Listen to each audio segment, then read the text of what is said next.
Surrender always has a price.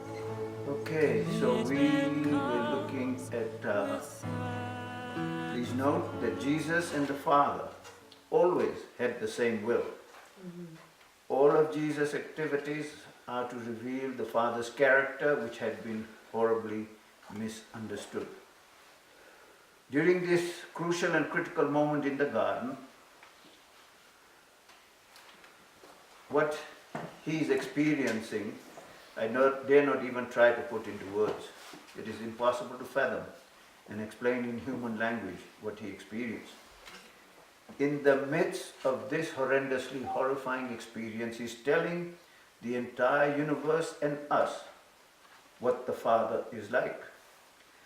These few words of Jesus can be so outrageously misunderstood that he and the Father did not have the same will. Since the character of God has been so horribly misunderstood, he's telling us what the Father is like. Jesus knows that it is impossible for either the Father or him to let the cup that he is to drink never be a part of them. That can never be possible because of who they are. They are agape love. And agape love will never turn back. This is what the Apostle Paul has to say in this connection in two different books. In 2 Corinthians 5:14 to 21, he shows the oneness of the Father and Jesus. Verse 14, for the love of Christ compels us or motivates us or moves us, because we judge thus, that if one died for all, then all died. Verse 15, and he died for all, that those who live should no longer live for themselves, but for him who died for them and rose again.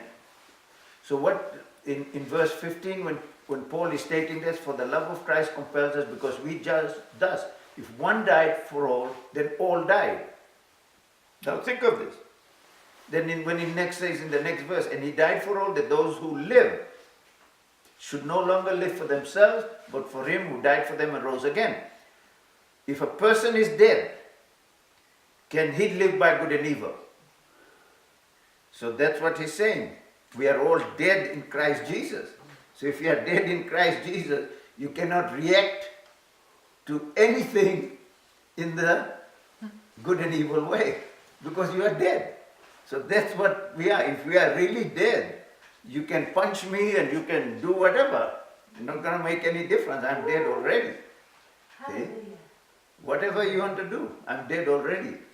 You don't react. Yeah, there you are. See? Remember when No reaction, nothing. On the contrary. When Stephen was being stoned, he looked up to heaven and he saw the Savior right there. There you are. He was feeling See? okay. That's right. Therefore, verse 16, therefore from now on we regard no one according to the flesh, even though we have known Christ according to the flesh. Yet now we know him thus no longer. See how powerful that is, verse 16? Therefore from now on we regard no one according to the flesh, according to good and evil.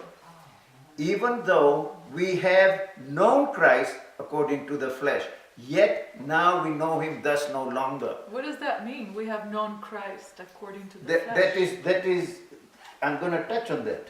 When we're going to go through, when in John chapter 8, verse 30 and 31, it tells you that as he spoke these words, many believed in him. Then Jesus said to those Jews who believed him, and we're going to see what verse 16 means. Therefore from now on we regard no one according to the flesh, even though we have known Christ according to the flesh. Yet now we know him thus no longer. Therefore, if anyone is in Christ, he is a new creation. All things have passed away. Behold, all things have become new. Now, all things are of God, who has reconciled us to himself through Jesus Christ and has given us the ministry of reconciliation. That is, verse 19, that God was in Christ on the cross. I used that word, on the cross. I added it there. Now, That is, that God was in Christ reconciling the whole world. Again, I used my word there, the whole world. To himself, not imputing their trespasses to them, and has committed to us the word of reconciliation. That is, that God was in Christ. God the Father was right there in Jesus Christ when he was dying on that cross. That's what he's saying. That's right. That is, that God was in Christ reconciling the whole world. And I'm using some of these words, so whole world to himself. Not imputing the trespasses to them. Not imputing the sins to them. And he has given us and is committed to us this word of reconciliation. This is the word that we are shared with the world. Now then, we are ambassadors for Christ. As though God were pleading through us, we implore you on Christ's behalf, be reconciled to God. For he made him who knew no sin to be sin for us, that we might become the righteousness of God in him. So, the Father and Jesus had exactly the same will. Both were right there at the cross. I will repeat again that Jesus knows that it is impossible for either the Father or him to let the cup that he was to drink never be a part of them. It was always with them. He is revealing the love of God that the Apostle Paul wrote about in Romans 8, verse 30 to 39. Moreover, whom he predestined, and who did he predestine? The whole human race. Moreover, whom he predestined, these he also called. Whom he called, these he also justified. And whom he justified, these he also glorified. So John 3:16, for God so loved the world that he gave his only begotten Son to the whole world. Now, that is justification, the whole world. But then the next one is justification by faith. But whoever believes in him, now you start believing in what Jesus Christ has revealed about God. That becomes justification by faith. And then, when we have that justification by faith, we now are going to experience that everlasting life. What then we shall say to these things? If God is for us, who can be against us? Which means to say, if God is for us, nobody can be against us. But he does tell us here, he who did not spare his own Son, but delivered him up for us all. To whom? We should ask ourselves that question. Okay, I just added that on there. He who did not spare his own Son, but delivered him up for us all. Is that the same thing as he gave him up as in Romans chapter 1? Yes, it's part of that. Yeah, because he was given up totally to good and evil. See, and Donna read that passage from 5 BC, 1149. And that pretty well covers that. So, Can you say what that was for the beginning? No, don't. I can if he doesn't remember. Go ahead. The betrayal, trial, and crucifixion were all planned by the fallen foe. see, so everything that happened to Jesus Christ was planned by the fallen foe. Okay? So he did not spare his own Son, but delivered him us for us all. And to whom? He was delivered up to who? The fallen foe. To the fallen foe. Okay? How shall he not with him also give us all things? Who shall bring a charge against God's elect? It is God who justifies. Who is he who condemns? Not God. The fallen foe. Yeah. God doesn't condemn. Who is he who condemns? It is Christ who died and furthermore is also risen, who is even at the right hand of God, who also makes intercession for us. Who shall separate us from the love of Christ? Shall tribulation or distress or persecution or famine or nakedness or peril or sword? As it is written, for your sake we are killed all day long. We are counted as sheep for the slaughter. Yet in all these things we are more than conquerors through him who loved us. For I am persuaded that neither death, nor life, nor angels, nor principalities, nor powers, nor things to come, principalities, nor powers, nor things present, nor things to come, nor height, nor depth, nor any other created thing Hallelujah. shall be able to separate us from the love of God which is in Christ Jesus our Lord. Romans 8:31 to 39.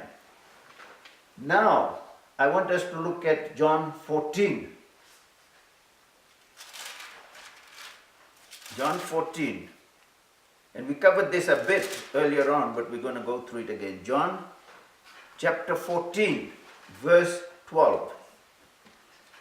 Jesus stated, most assuredly, I say to you, he who believes in me, the works that I do, he will do also.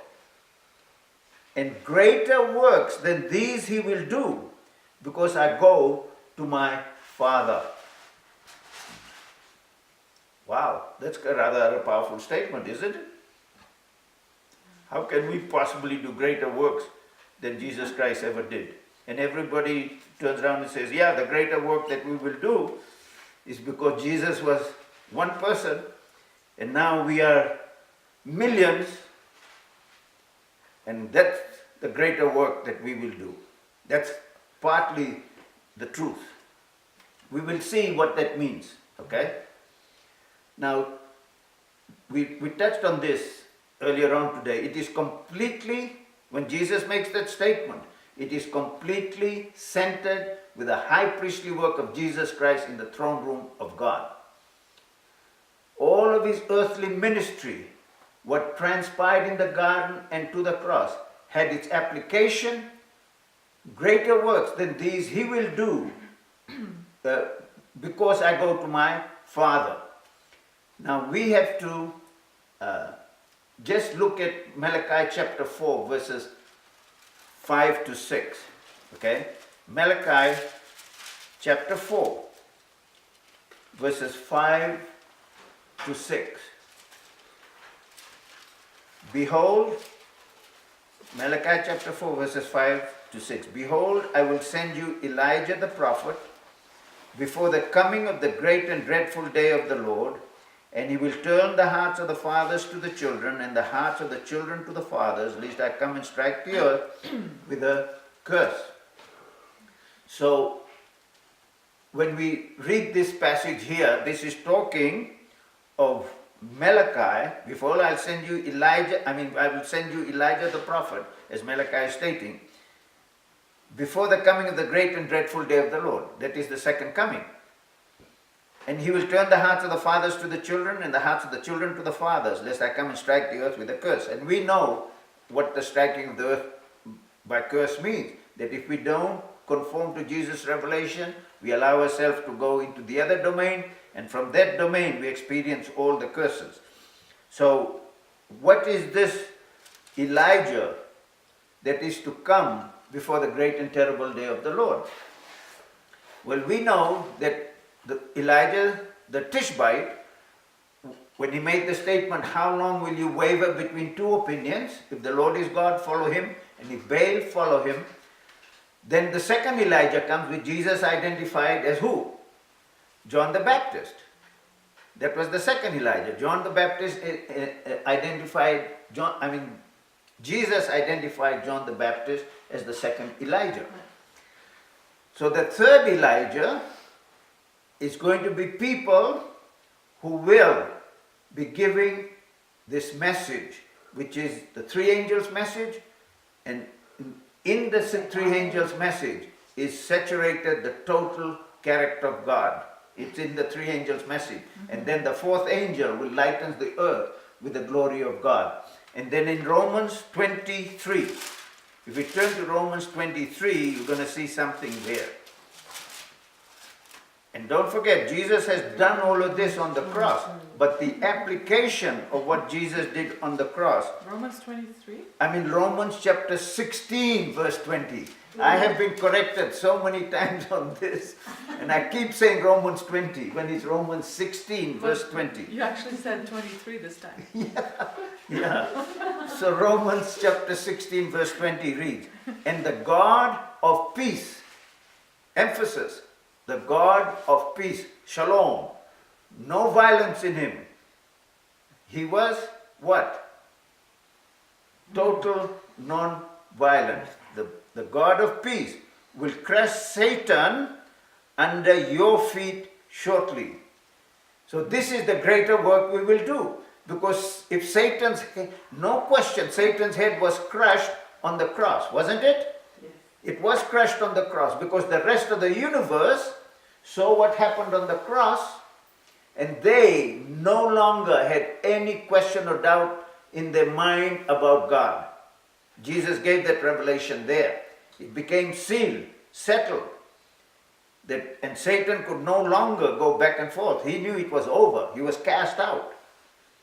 Not that he was literally cast out in that sense. He knew now that he cannot go to heaven anymore and convince them in any way possible. They were sealed. You're not going to get any more angels.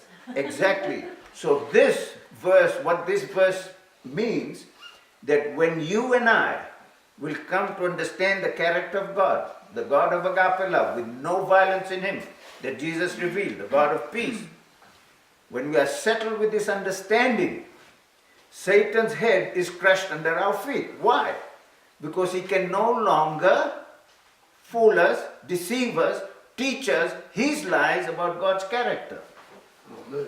Then the greater works we will do is when this message hits the world, and the world, every religion on the world, every belief system on the world, when they will see what Jesus Christ has really taught about the God of the universe, they will have an opportunity to decide whether they want this or they don't want this, whether they want to believe this or they don't want to believe this. Everyone will be given that opportunity.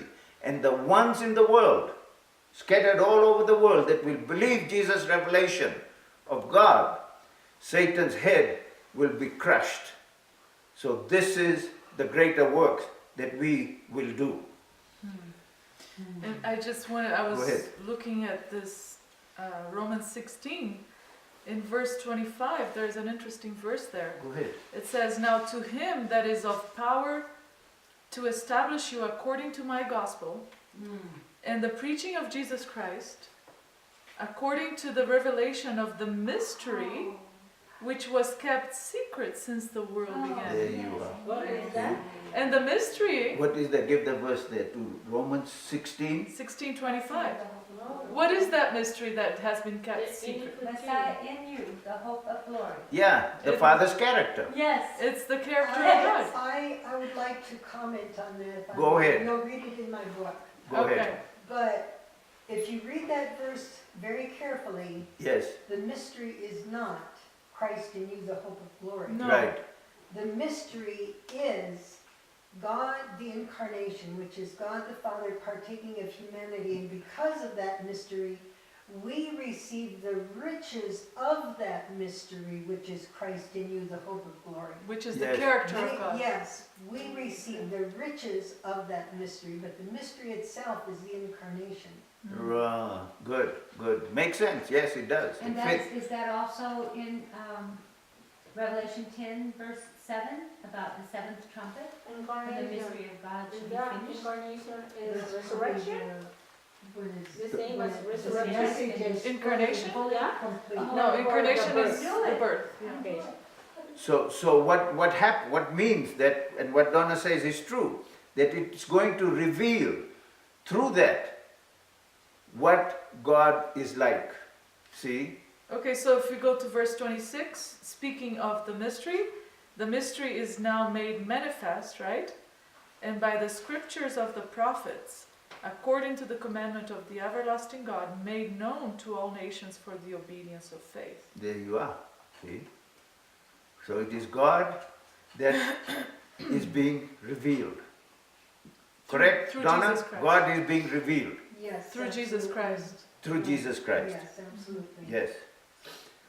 Okay, so now we go to John chapter 6:27. What Jesus says, do not labor for the food which perishes. This is after the feeding of the 5,000.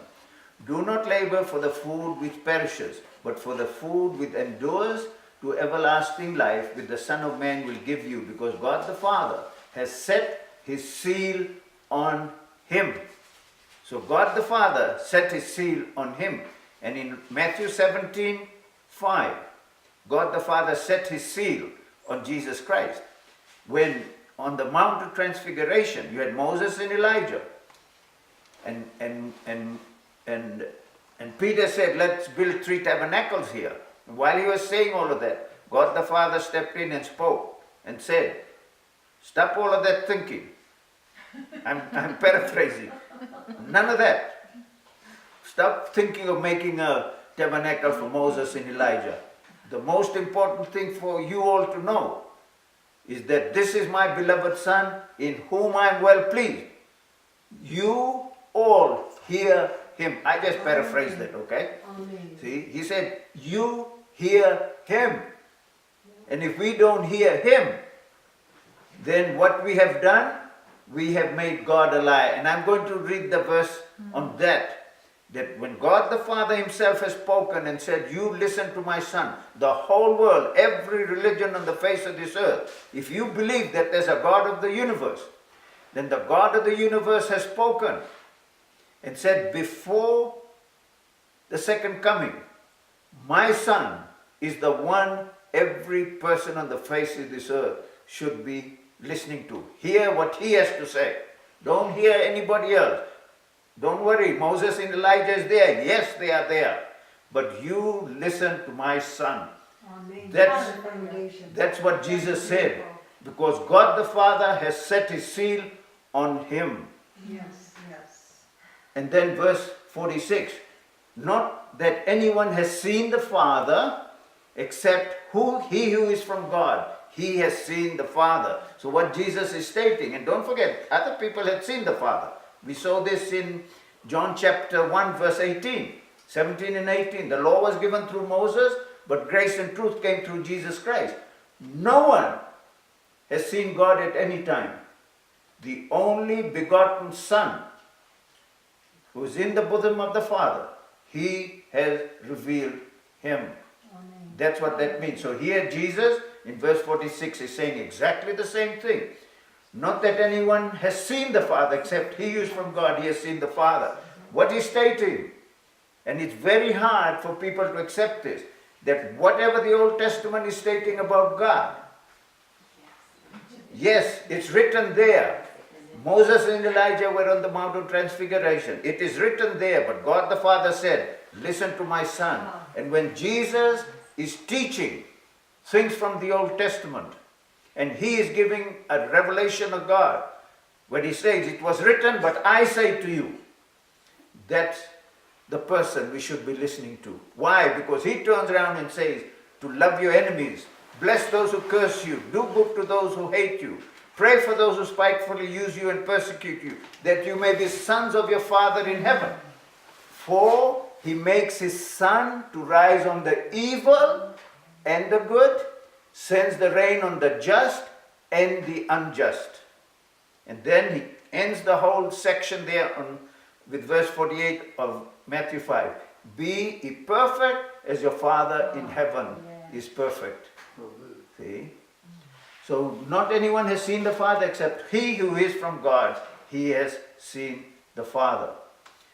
Now, we go back to John 14:9. Now this is Philip talking. And then Jesus answers.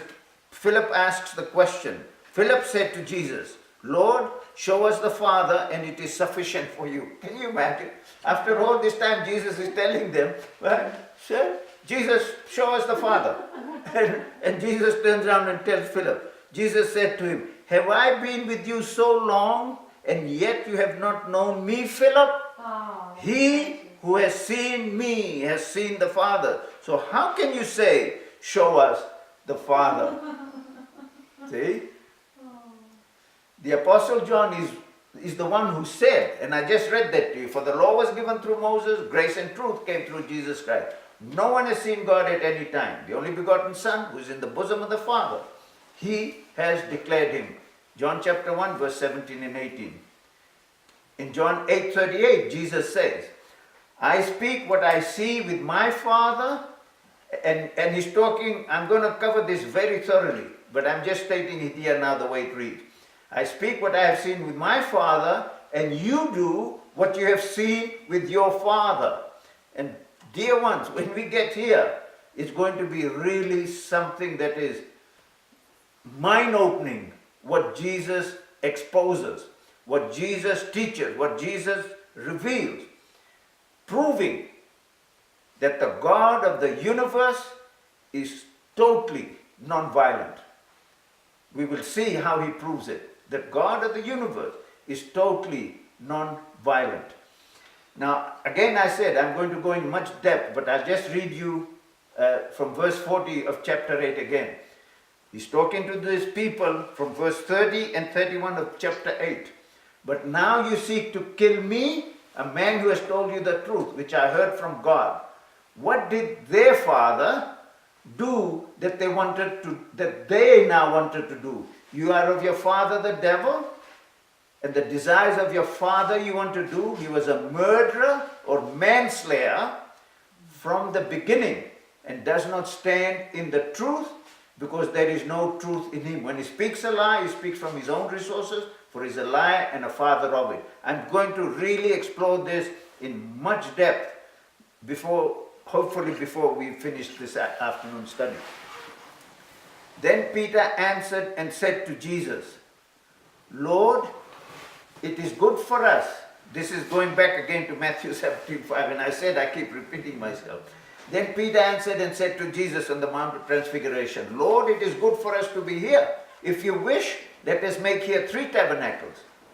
One for you, one for Moses, and one for Elijah. While he was still speaking, behold, a bright cloud overshadowed them, and suddenly a voice came out of the cloud saying, This is my beloved Son, in whom I am well pleased, hear him. And then now we come.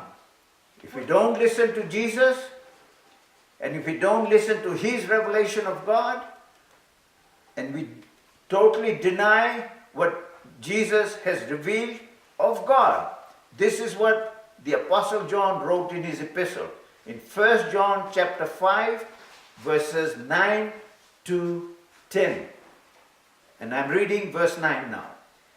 If we receive the witness of men, the witness of God is greater. Okay? So if we receive the witness of men, all the witness for God, who at various times and in various ways in time past spoke to the fathers by the Son, in these last days he's speaking to us.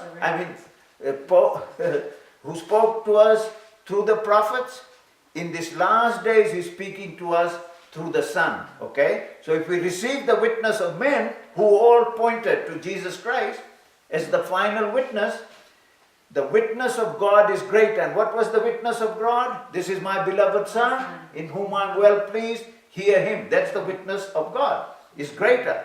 For this is the witness of God, which he has testified of his Son. Here we go, verse 10.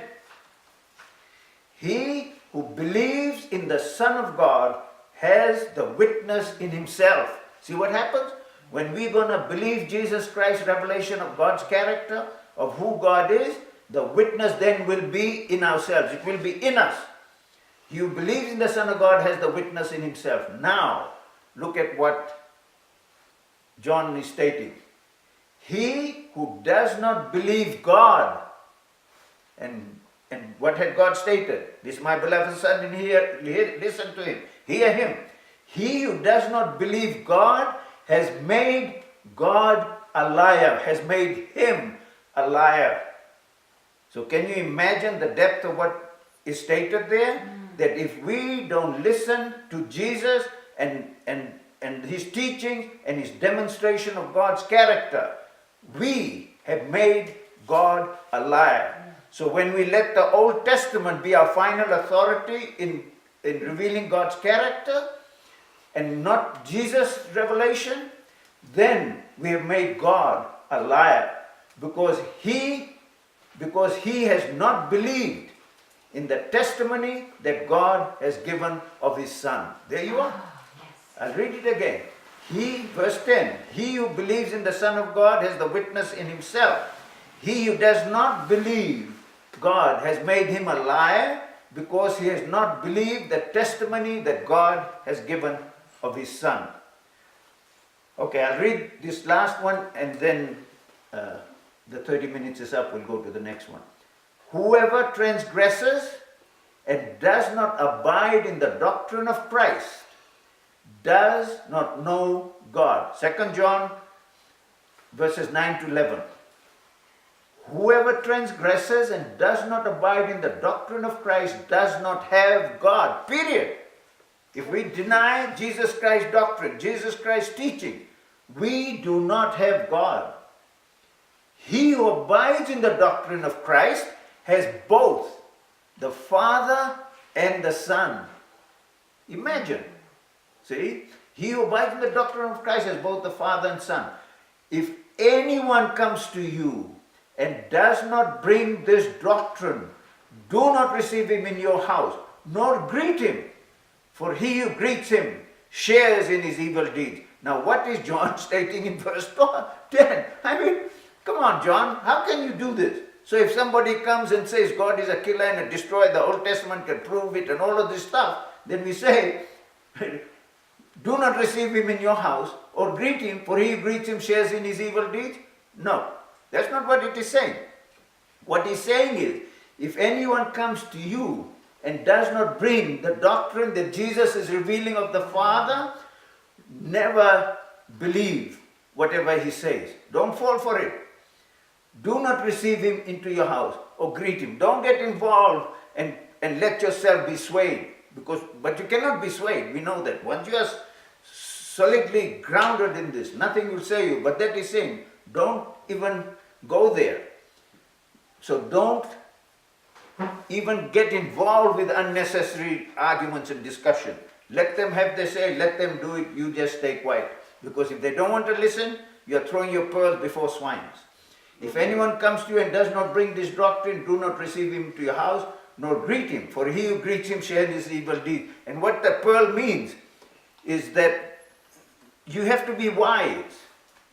See, here we are, and we are sharing together because we are all of one mind. But if you went here and some person was here and having problems and conflicting, well, you just tell him what you have to do. And hopefully he can sit and hear it through, or he'll make his decision. But we don't get into any kind of fighting and arguing. Now, what we're going to look at is John chapter 8, and there is much more to prove what we're going to do in John chapter 8. But now we're going to look at John chapter 8. In John chapter 8, we are going to see that the God of the universe is non-violent, and that the person who is responsible for violence in the universe, Jesus Christ, completely and clearly identifies who is the person behind the death principle and who is the person that is not involved with the death principle. He clearly shows it. And if you want to believe it, we will believe it. If you don't want to believe it, that choice is everyone's. So Jesus is the only one who reveals that the true God of the universe is non-violent. I'm not mincing words. I'm just stating it exactly how I see it and how I believe. Before he identifies in no uncertain terms who is the father of violence, he makes sure it is understood who he is. And I'm just going to read this verse, then we're going to go explaining it in more detail as we're going to go along. Jesus makes this statement in the case of the adulterous woman from verses 1 to 11. Then he makes the statement in John chapter 8 verse 12. After the event of the adulterous woman and all transpired there, and we're going to look at that a bit more again. I am the light of the world. He who follows me shall not walk in darkness, but have the light of life.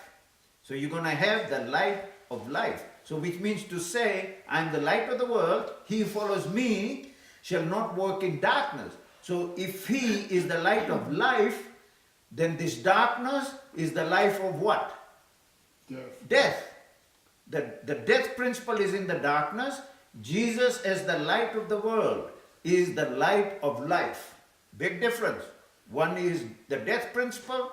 Jesus has within him and revealed the principle of life and life only. Here Jesus is denoting to the metaphor light, his revelation of God's character.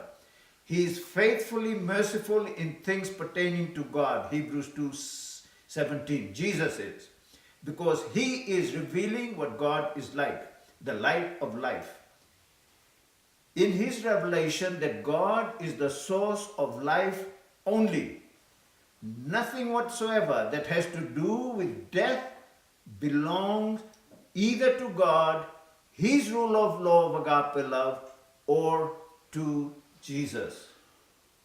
When one will accept this truth about God, then one shall not walk in darkness.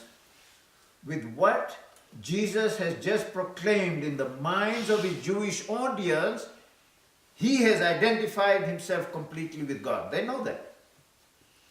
Verse 19 of John chapter 8. And like I said, we are going to be looking at these things in different ways.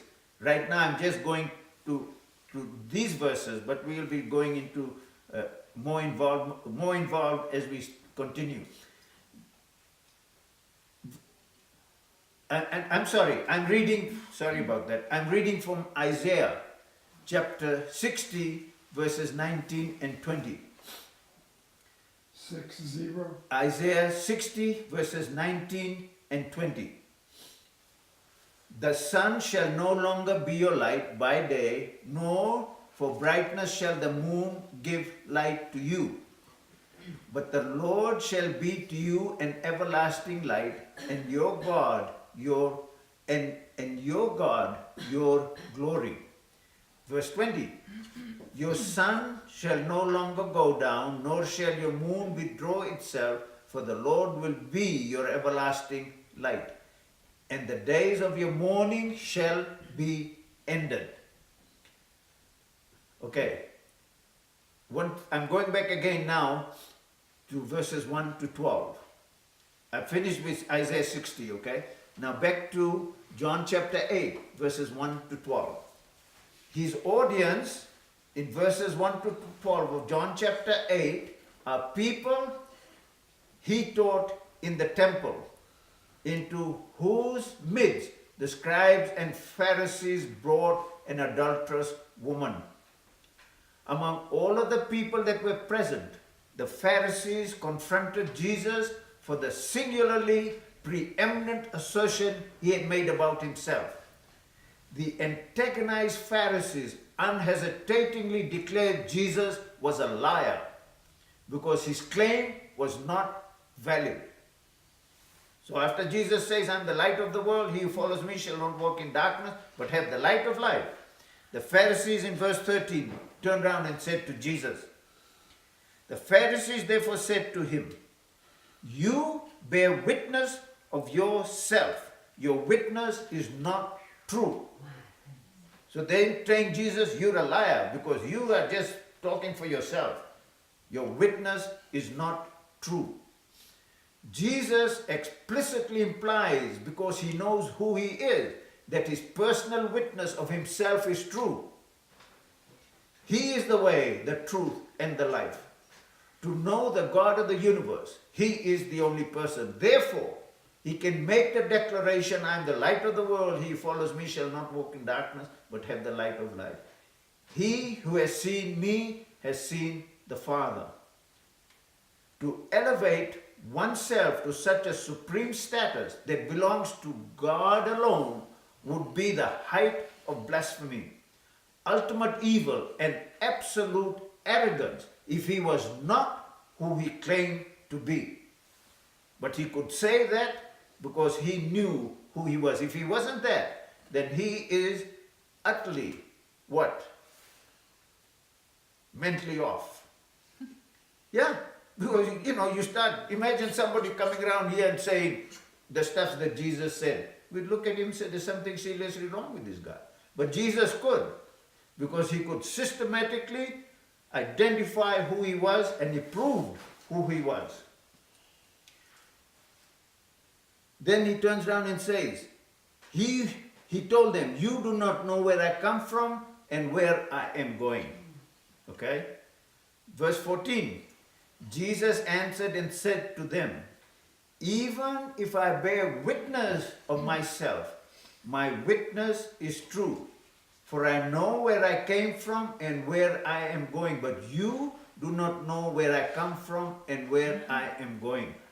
Verse 15, you judge according to the flesh, I judge no one. What did Jesus mean when he says, you judge according to the flesh, I judge no one? The flesh. Yeah. So he does not judge according to good and evil. That's right. See? That's what he's saying. The carnal mind. Yeah. See, he says, you judge according to the flesh, according to good and evil. Satan's system. You judge according to Satan's system. I judge no one according to Satan's system, And- according to good and And evil. that word judges can be also condemned. Condemned. So Same word. they were condemning that woman. Yes. Right, Well, so- that's what he's saying. So he's referring to what they wanted What they to do to the woman. Oh, they yes. wanted to stone her. So he's saying, you are judging that woman according to the principle of good and evil. I judge no one according to that principle. See? That's why, like I said, from verse 1 to 12, you look at that, then when he's addressing these to the Pharisees, it is the very people that were out to get that adulterous woman. So he says, you judge according to the flesh. You were doing the system of good and evil there. I do not judge with that system. And they were out to get that woman because they were out to get him. Exactly. Yes. They were using Moses' directive on adultery. Keep that in mind, okay? Moses was very clear on that, and they knew it. They were using Moses' directive on adultery against the woman. Jesus categorized such a judgment as being according to the flesh. Whoa, that's good. You got it? It's heavy. That's what Jesus stated. And that was taken from Deuteronomy 17:6. Oh. See? Go ahead. You want to read it? Yeah, Deuteronomy 17:6. At the mouth of 2 witnesses or 3 witnesses shall he that is worthy of death be put to death. But at the mouth of 1 witness he shall not be put to death. And we're going to look at that. We're going to look at those But actually that's not the one. No, Sorry. no, but we're going to look at those verses. Right. Go ahead. You want to find something else. But we are going to look at those verses, That's which is okay. good. Okay. See? So make sure we have understood this. When you, verse 15, you judge according to the flesh. And what they were doing, he's talking of them bringing that adulterous woman to have her stoned. And Moses had written exactly what was to be done, and they brought it. And we're going to look what Jesus had to say on this, okay? They were using Moses' directive on adultery against the woman. Jesus categorized such a judgment as being according to the flesh, Wow. being according to good and evil, not according to Jesus' judgment. Jesus' judgment is based on agape love, the tree of life. This judgment was based on the tree of the knowledge of good and evil. He judges no one as far as he is concerned according to Moses' ordinance, which is according to the flesh. By saying what he has said, he is teaching what God is like. Such an assertion hit the Pharisees right between the eyes. I mean, that must have just hit them. Who you think you are? You know it. You know, can you imagine? That's what, I mean, I'm imagining myself being there, and I'm one of these Pharisees. I'd have looked at him and said, who do you think you are? My Bible clearly tells me. My Bible, and you got no other Bible yet. My Bible clearly tells me that this is what Moses learned from God. And this is what Moses is saying. You trying to tell me that my Moses and my Bible that stated this is according to the flesh, according to good and evil, I mean, we would go nuts. I would go nuts. I would really go nuts, you know. You are going nuts. Okay. Calm down. No, that's fine. So then in verse 16, Jesus turns around and says this. Sorry, I'll do. And yet, if I do judge, yeah, and if I do judge, my judgment is true. See? For I am not alone, but I am with the Father who sent me. So what Jesus is saying now, that if I do judge, my judgment is true. Is the true judgment. See, my judgment is true. Your guy's judgment is not true. That's not of God. My judgment is of God. Okay? And that's why the way he treated that adulterous woman proves that Jesus' judgment is of God. In mercy shall the throne be established. Yes. See? Exactly. The mercy seat. See? And yet if I do judge, my judgment is true, for I am not alone, for I am with the Father who sent me. Now he says that if he does judge, his judgment is true for the simple reason he does not judge the way they do, which is according to the flesh, which is according to good and evil. He clearly declares that he judges no one according to good and evil, according to the flesh. He does judge, but it is done truthfully because he judges the way the Father who sent him would judge. Verse 17. Now look at what Jesus turns around and says, and we're going to see why he said this, okay?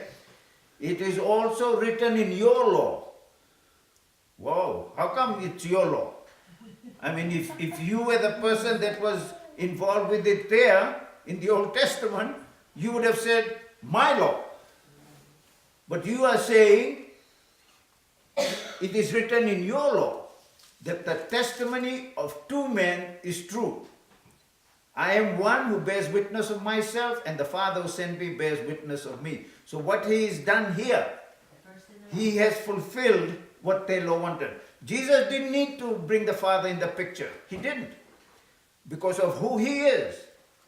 One witness of his was more than enough. But he brings the Father into the picture to satisfy their law. But we're going to see why Jesus makes the statement, your law. Very significant reason why he made that statement. And then he concludes in verse 18, I am one who bears witness of myself, and the Father who sent me bears witness of me. And that's where the Deuteronomy 17:6 6 comes in. See? Now Deuteronomy 17:6 states, and I'm going to read a few passages out of this witness issue. Whoever is deserving of death shall be put to death on the testimony of 2 or 3 witnesses.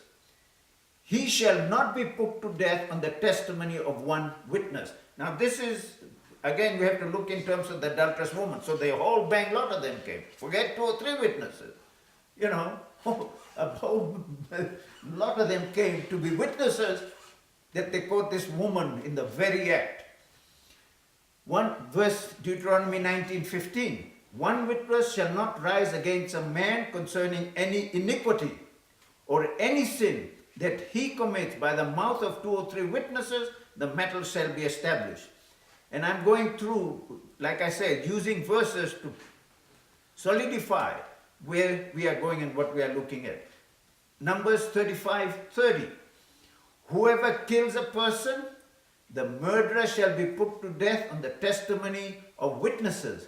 But 1 witness is not sufficient testimony against a person for the death penalty. Numbers 35:30. With the adulterous woman, they had more than 1 witness to impose the death penalty on her. Jesus disassociates the Father and himself from what Moses had written about the death penalty by saying, it is also written in your law that the testimony of 2 men is true. He provides the 2 witnesses, himself and the Father, to conform to their law, but rejects the death penalty directive on the adulterous woman. See what he did? He provided the 2 witnesses. But he did not go along, and that's why he said, according to your law. See, the death penalty on that adulterous woman. When dealing with a sinning brother, this is what Jesus had stated. When dealing with a sinning brother, Jesus does not say, according to your law. And this is taken from Matthew 18, 15 and 16. And Jesus now is stating this. Moreover, if your brother sins against you, go and tell him his fault between you and him alone. If he hears you, you have gained your brother. But if he will not hear, take with you 1 or 2 more. Then by the mouth of 2 or 3 witnesses, every word may be established. But he did not say here, what? Your law. According to your law. See the difference? The reason he said according to your law there is because their law, not his law, promoted death, violence, and all that punishment. So that's why here he does not say your law. He tells clearly what it should be. Okay? Author of the book of Hebrews on the death penalty names it Moses' law. And I'll read this to you. Anyone who rejects Moses' law. This is taken from Hebrews. Oh yes, Hebrews 10, 28 to 31. Okay? Back again. When Jesus said your law over the adulterous woman, now look at what the writer of Hebrews, who is Paul, I believe. And he states in Hebrews 10, 28 to 31. Anyone who has rejected Moses' law dies without mercy on the testimony of 2 or 3 witnesses. See? Verse 29. Of how much worse punishment do you suppose will he be thought worthy of who has trampled the Son of God underfoot, counted the blood of the covenant by which he was sanctified a common thing, and insulted the Spirit of grace? For if we know him who said, vengeance is mine, I will repay, says the Lord. And again the Lord will judge his people. Now, verse 31, look at what Paul, it is a fearful thing to fall into the hands of the living God.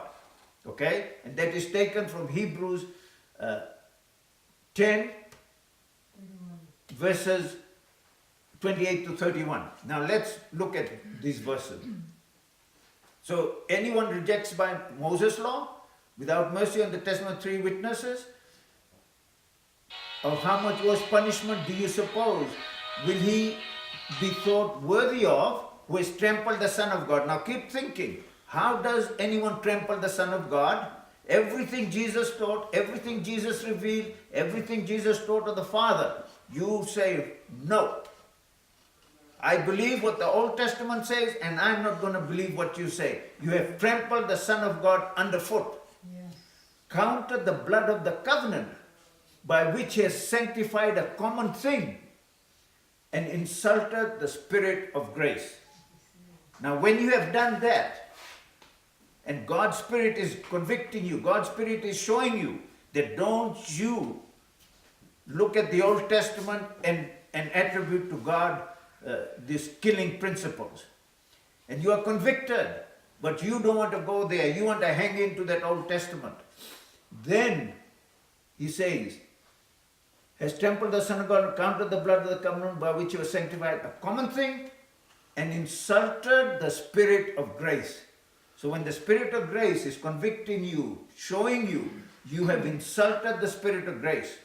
Now if you have insulted the Spirit of grace, for we know him who said, vengeance is mine, I will repay. That's taken from the Old Testament. Vengeance is mine, I will repay, says the Lord. And again the Lord will judge his people. It is a fearful thing to fall into the hands of the living God. It is fearful to fall in the hands of the living God, because you mess around with him. You better watch it. That's what Paul is saying. Vengeance is mine, and I will repay, says the Lord. It is a fearful thing to fall into the hands of the living God. One way of looking at it. Now, God's way of looking at it. It is a fearful thing to fall into the hands of the living God, because He loves you so much and He wants you to listen what His Son is trying to tell us, and we are not listening, and He has no option. He has given us that freedom. He loves us. He's got agape love for us. In that freedom, it is a fearful thing. If God lets you go, what you got left? Nothing. If you despise the You're spirit gone. of grace, You've gone into Satan's domain. He has taken you. And it is night. That's what happened to Judas. It is night. And that's what it means to fall. It's a fearful thing to fall into the hands of the living God. If somebody, think of this. We love our children, our grandchildren, with love that only God knows. With that agape love. And when these children don't listen to us, they go against us, they do things that is totally horrible. We, in the most abject pain and suffering, must let them have that freedom. We cannot say, oh, okay, fine, he's doing all this stuff, he's a lot of problem, I'll take him and lock him up in a beautiful castle. And he can have all the comfort and the joy and everything he wants there. But he's not going to cause all these problems for himself. You have usurped, gone against God's principle. You have to let them be, and you trust God and pray and leave it in the hands of God, and He will take care of it. See, there is no mercy for anyone who rejected Moses' law by experiencing the death penalty on the testimony of 2 or 3 witnesses. that's because Moses' law was operating on the principle of good and evil. There was no mercy there. So if you broke it, there was no mercy. They would kill you, right? They would stone you to death. Right. And so if Jesus is bringing grace and forgiveness and pardon and all that, and you reject that, what is that? Now you're back into the merciless system? There's no sacrifice. And there's nothing, there's no more hope for you, because Jesus was the only answer to the problem. See, you've gone totally, completely into the cursed domain. And you've insulted the spirit of grace, right? Grace, the spirit of grace, which is tree of life. See, a very good example we should always remember when we're reading of all those curses and blessings in the Old Testament. Those curses, you read all those curses, and you look at what happened in Jerusalem. And for me, that is always, there's 2 things I always look at. I look at the Apostle Paul, when he was Saul, and he becomes an Apostle Paul, and then I look when Jesus cried over Jerusalem. And the way, we just read it, oh, Jerusalem, Jerusalem, he who kills the prophet, and all of that, we speak it, and how I wanted to, as a mother hen gathers her chicks under her wings, and you would not let me. No way. I mean, you think of somebody that has got that kind of agape love for humanity, for people, and he can see what's going to happen to them. If we think that that's all it was, and he just mined those words and told them, you guys are going to be history, forget it. No way. He cries and agonizes in the most abject way imaginable to tell them that I can see what's going to happen to your house is left to you desolate. And with the most painful agony and suffering within him, he's going to see what Satan is going to do with the Roman leadership of Titus to the children of his in Jerusalem. But he had to give them that freedom of choice, because the choice was given to them. Everything Jesus taught. They had as much opportunity to listen to Jesus as the group that walked out, left Jerusalem during that siege, when for a period of 3 years, I believe it was 3 years, when nothing happened. The people that had obeyed Jesus left. The ones that had not listened to Jesus stayed there, and Satan did his work on them. There is no mercy for anyone who rejects Moses' law by experiencing the death penalty or testimony of 2 or 3 witnesses. Jesus Christ, who is the epitome of truth, grace and mercy, does not sanction the death penalty on anyone who rejects his testimony about God, how much more fearful it is for those who by the Holy Spirit's anointing have understood in mind and heart Jesus Christ's revelation about the agape love character of God, reject the same. Such have sealed their eternal fate for doom. In 2 Corinthians 12, 21 to 13:1. Shall we read that whole thing? No. Huh? Okay. Well, I'll just read you again a passage. And I shall mourn for many who have sinned before and have not repented of the uncleanness, fornication, and lewdness which they have practiced. This will be the third time I am coming to you by the mouth of 2 or 3 witnesses. This is Paul writing, stating in 2 Corinthians 12. Jesus, at 2 Corinthians 12:31 and 21 and 13:1.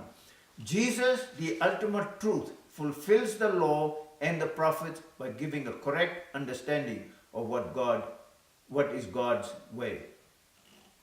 Now I want us to look. I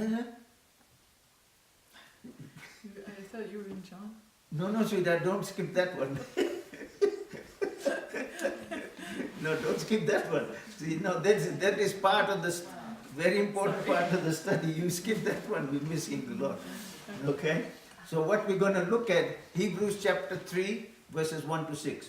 Okay, we got 2 minutes left. Go ahead. We'll stop here. We'll come back to this one. Go ahead. You quoted us 2 Corinthians 12, 21 through 31, but 2 No, 12, 21 and verse 13:1. He made a Is it? Did I make a mistake? Yes. 1. So 12:21 and 2:13:1. 2 Corinthians? 2 Corinthians. Okay, because it sounded like 2 Corinthians 12:21. 21 through 31, or to 31. Yes. 2 Corinthians 12:21 to 13:1. Thank So you. there's 2 verses there. Thank you. Verse 21 and chapter 13, verse 1. Thank you.